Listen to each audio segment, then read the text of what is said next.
الله وبركاته. Waalaikumsalam warahmatullahi wabarakatuh. نحمده ونصلي ونسلم على رسولنا الكريم. الحمد لله senantiasa terhenti bersyukur kepada Allah Subhanahu wa taala. Diberi nikmat sehat, masih diberi nikmat iman dan Islam, sehingganya pagi ini Allah gerakkan hati dan langkah kita untuk melaksanakan salah satu perintahnya, yaitu solat subuh secara berjamaah. Salawat dan salam sama-sama kita saling mengagungkan kepada baginda yang mulia Muhammad sallallahu alaihi wasallam, kepada ahli keluarganya serta sahabat-sahabatnya.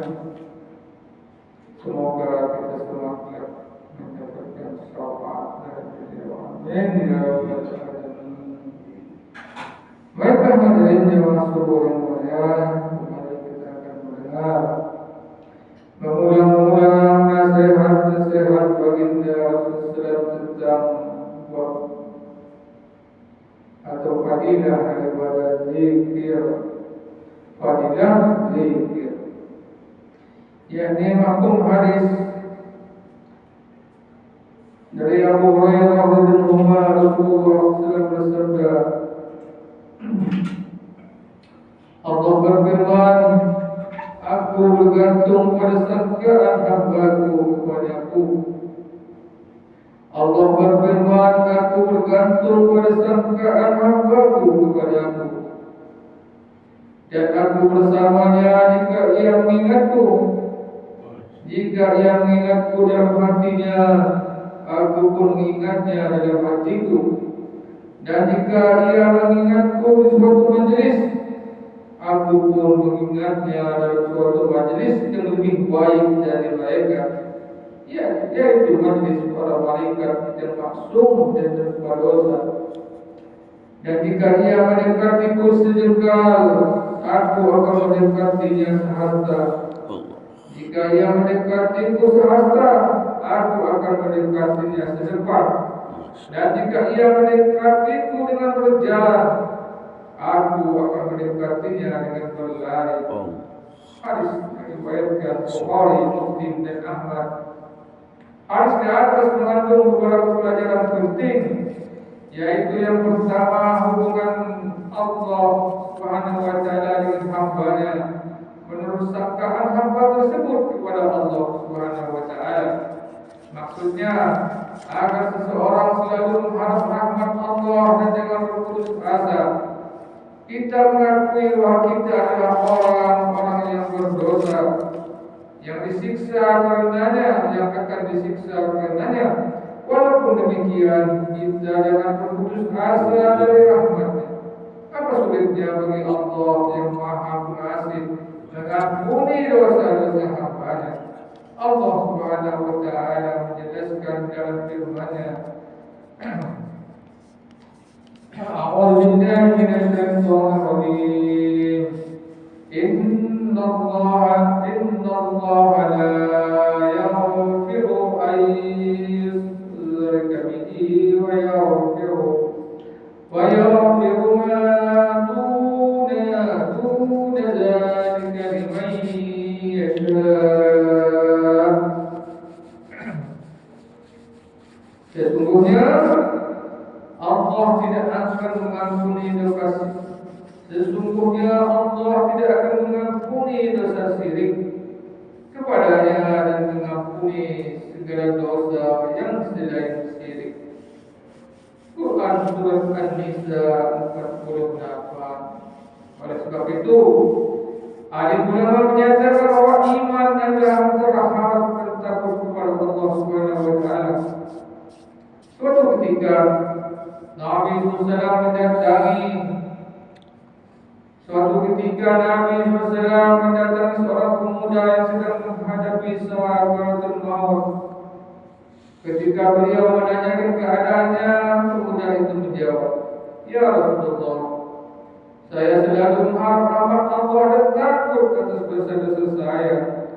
Sabda beliau, Seandainya kedua hal tersebut ada pada diri seseorang, yakni harap dan takut, Allah akan mengabulkan apa yang diharapkan dan menyelamatkannya dari apa yang dia takuti. Sebuah hadis menyebutkan bahwa orang mukmin itu menganggap bahwa dosa-dosa mereka seperti sebuah gunung yang akan runtuh menimpanya, dan dia duduk di bawah gunung tersebut. Sedangkan para pendosa menganggap bahwa dosa-dosa mereka seperti seekor lalat yang hinggap di tubuhnya. Dengan disentuh saja lalat itu akan terbang. Ia meremehkan dosa-dosanya. Oleh sebab itu, kita hendaknya selalu mengharap rahmat Allah Subhanahu wa Ta'ala dan takut kepadanya karena dosa-dosa kita. Seorang sahabat Mu'adz radhiyallahu telah sakit disebabkan penyakit ta'un menjelang wafatnya. Ia pingsan berkali-kali. Ketika sadar, ia berkata, "Ya Allah, Engkau mengetahui bahwa aku sangat mencintaimu. Demi kemuliaan-Mu, Engkau pasti mengetahui hal ini." Ketika maut sudah mendekat, ia berkata, "Selamat datang wahai maut. Engkaulah tamu yang penuh berkah. Saya tamu yang penuh berkah ini datang ketika aku dalam kemiskinan." Lalu ia berkata, "Ya Allah, Engkau mengetahui betapa setiap saat aku selalu takut kepadamu, dan sekarang aku mengharap rahmat-Mu. Ya Allah, aku mencintai hidup, namun bukan untuk mengatur sungai, dan mengairi kebun, tetapi untuk menahan haus pada musim panas, menahan kesusahan demi agama, dan agar dapat duduk bersama para ulama dalam majelis berzikir kepada." Sebagian ulama mengulang pernyataan hadis, hubungan Allah dengan hambanya bergantung pada sangkaan hambanya, bukan dalam permintaan ampun saja, tetapi juga dalam segala masalah, termasuk doa kesehatan, ketenteraman, keamanan, dan sebagainya. Misalnya seorang hamba berdoa dengan yakin bahwa doanya akan dikabulkan oleh Allah Subhanahu wa Ta'ala, maka dengan keyakinannya itu Allah Subhanahu wa Ta'ala akan mengabulkan doanya. Sebaliknya, jika seseorang menyangka atau hatinya ragu bahwa doanya tidak akan diterima, jelas Allah Subhanahu wa Ta'ala tidak akan mengabulkan doanya. Oleh sebab itu, disebutkan dalam sebuah hadis bahwa doa seseorang itu akan diterima selama ia tidak berkata, "Doaku tidak akan dikabulkan oleh Allah." Hal ini juga berlaku dalam hal masalah kesehatan, kekayaan, dan lain-lainnya.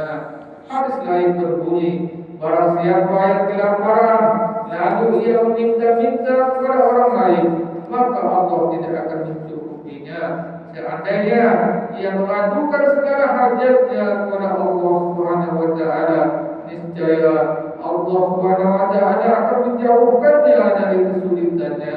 Juga diketahui bahwa pentingnya berbaik sangka kepada Allah Subhanahu wa Ta'ala adalah satu hal, dan sangat mengharapkan bantuan serta ampunannya adalah hal yang lain.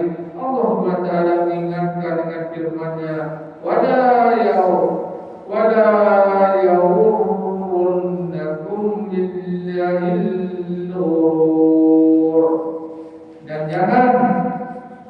jangan mudah menipu atau setan memperdayakanmu dalam mentaati Allah.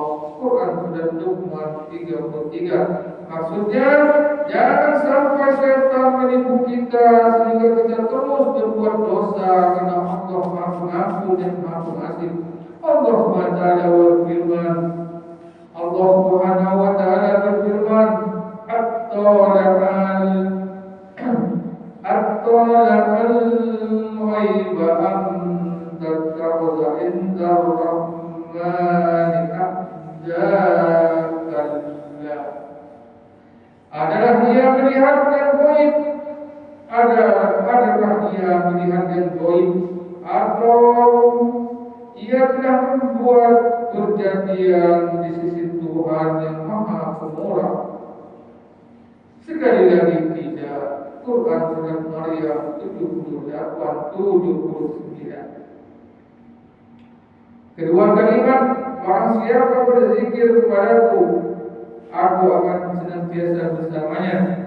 Hadis lain menyebutkan, jika hambaku mengingatku, maka selama ia menggerakkan bibirnya, aku selalu bersamanya. Aku benar-benar memperhatikannya dan menurunkan rahmat khusus baginya. Yang ketiga, kalimat aku akan mengingatnya dalam majelis malaikat, yakni membangga-banggakannya. Hal ini disebabkan karena ketika manusia diciptakan telah ditentukan dalam dirinya unsur taat dan unsur maksiat, sebagaimana akan disebutkan dalam hadis ke-8. Dalam keadaan demikian, maka ketaatan patut dibanggakan.